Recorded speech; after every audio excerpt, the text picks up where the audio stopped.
you've been scrolling through enough arcade videos, I'm sure somewhere along the line you've seen one of Java Juice's arcade hack videos. So today we're going to test them and find out, are they real or have you just been juiced by Java? Stick around, we'll find out. The feeling is so, maybe you got me, believe in the magic, we're doing it all.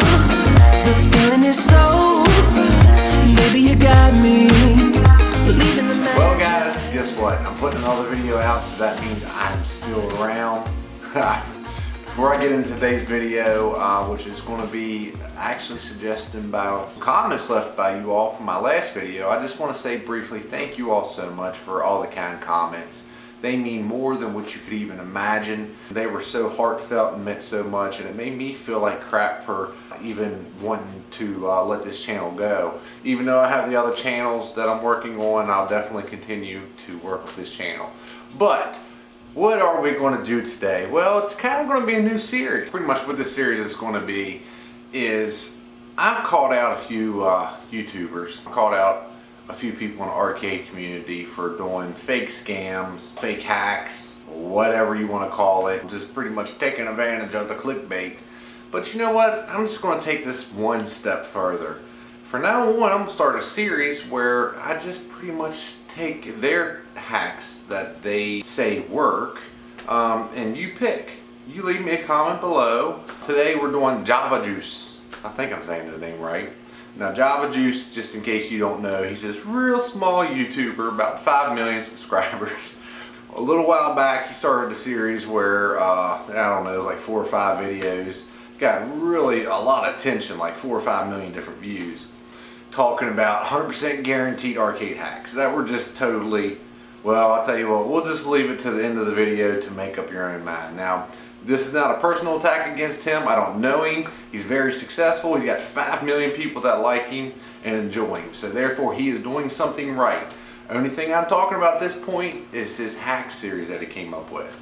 Now, one thing I will say, although I am not an engineer, that's my oldest brother, I do know how these games operate pretty well.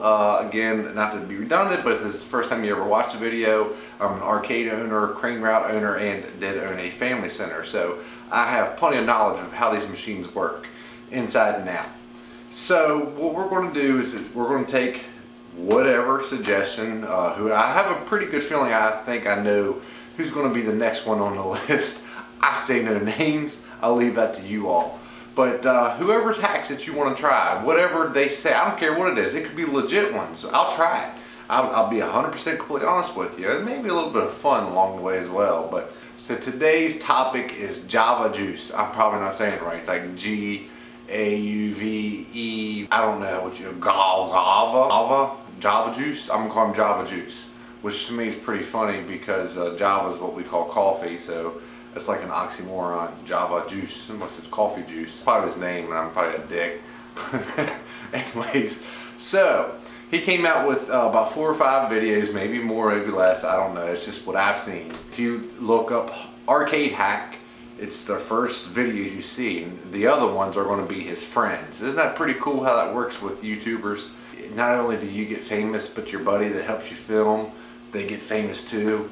Man, I need to get a good filming gig with somebody. That's big. We're going to take what he says works in an arcade, and we're going to try it. We're going to give you some examples, and we'll see if any of them actually work. Before we get into that, I want to do a little show and tell with you all. Now, these two things right here, this and this, these are called boards. This is the brains of all the arcade machines that you use.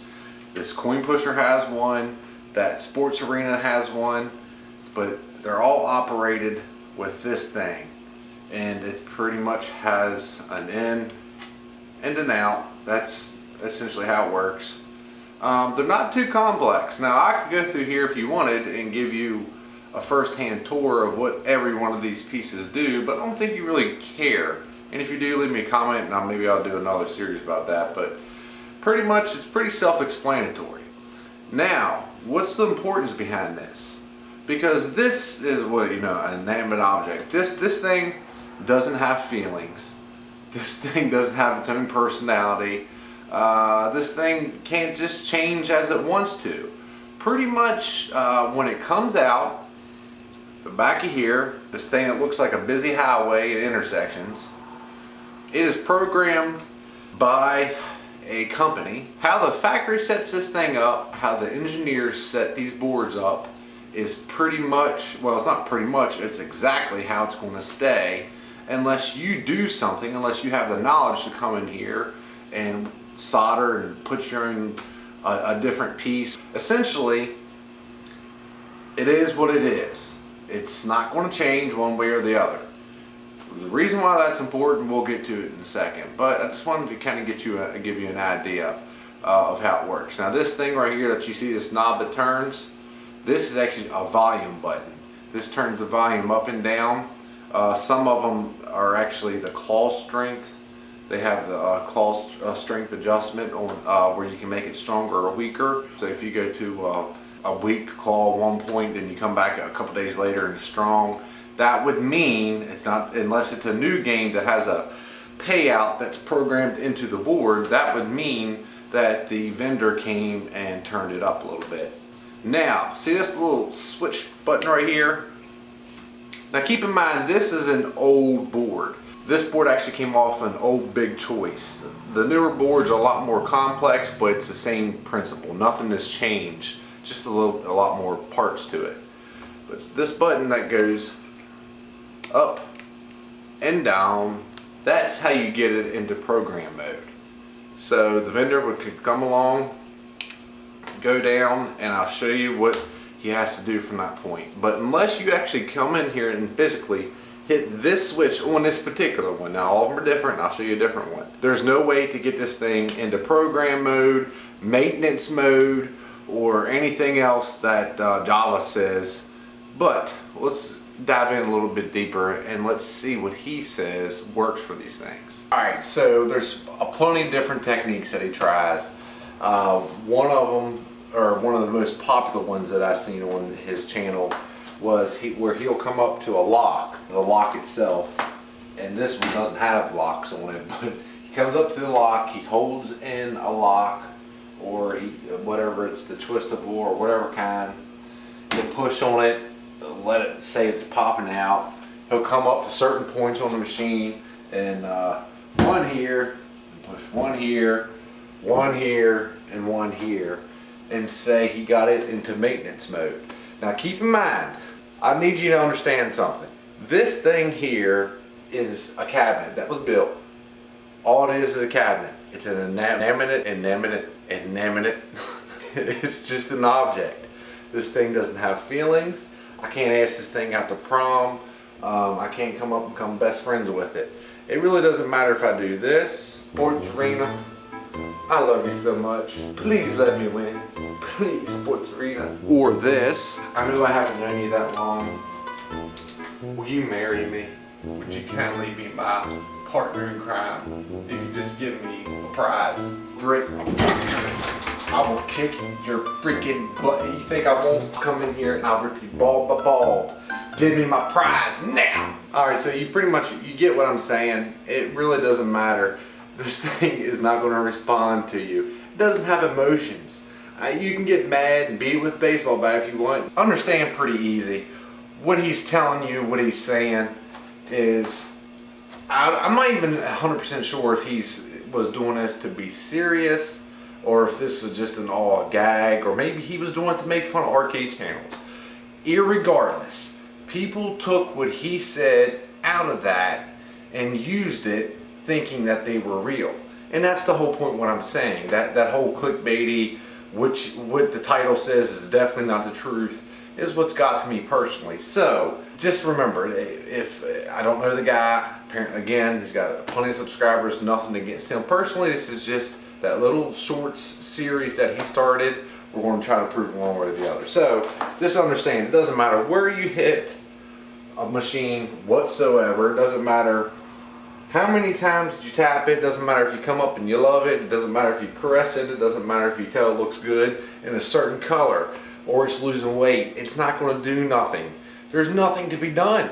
it just, there's nothing to get out of it. How do you get something into maintenance mode? Well, let's find out. Let's find out how you can get to something to get programmed for you to win. And then you can ask yourself the question, well, if those hacks don't work, how is he winning jackpots every time? It's a good question, and I'm going to answer it for you. Alright, so on this particular machine, there's only one way you can get this into maintenance mode. Now, if there was a lock here, you'd have to put the key, which only if you're out of arcade, the employees are going to have it. If it's out on route, the actual route manager is going to have. But in this particular one, when you open it up, you're going to see this button back here. There you go. See that button right here? That is the service button. You have to go in and hit the service button, and then there's an up and down. And what that does is it brings this up right here, and when you have the book in your hand, you can navigate.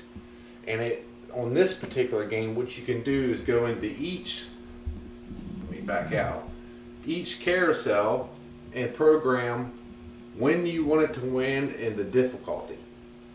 So essentially, the only way you can get anything into service or maintenance mode is to have the key, go in here, manually push that button, and hit the up and down button to navigate through the controls.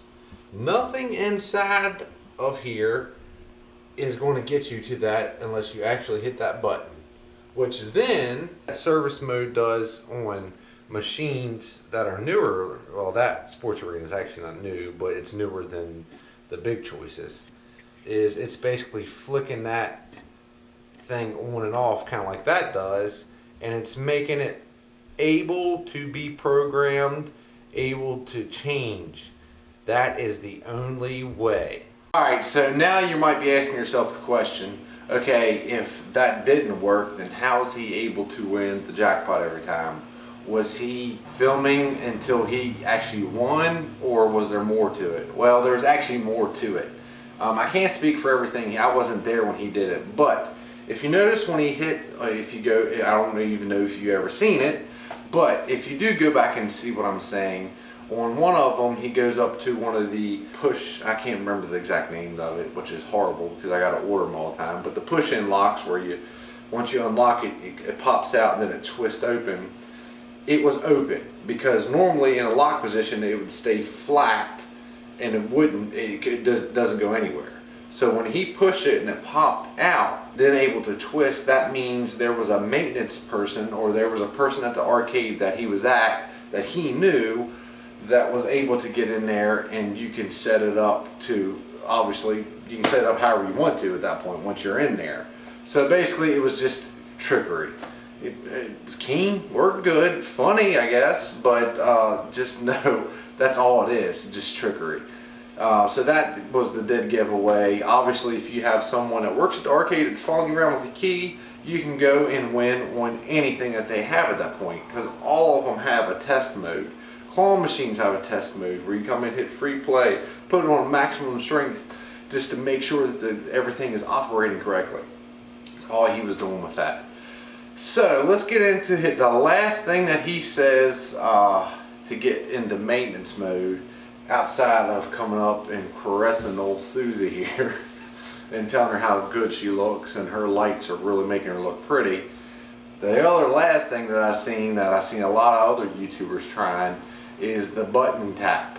Find out the reason why hitting a button a certain amount of times does not get things into maintenance mode or free play mode or guaranteed payout mode. So here we go. One of the things that a lot of YouTube channels like to try to fool you with is coming up and tapping the start button or whatever button, hitting a certain amount of times. They'll come up with a God knows what in their head. Hit it 1, 2, 3, then sing the Star Spangled Banner. Then by the time you're done, hit it 1, 2, 3, 4, and then do the Macarena, and then 2 times. The next thing you know, you're in arcade, or you're in maintenance mode, or you're in service mode, and you're guaranteed to win. Basically, it doesn't matter however many times you hit. The only thing this button does in this particular game, this button just stops the bulb and you're supposed to try to stop it on the red light on that particular carousel to win that prize. This thing has no connection whatsoever, and nor would no manufacturer be that stupid or lazy to have a button that's out for customers, because if that would be the case, then pretty much any 2-year-old that comes up to any video game that loves to hit the button 1,000 times would always probably, by Murphy's Law, get that thing in service mode or maintenance mode every once in a while. So I assure you they're not that stupid.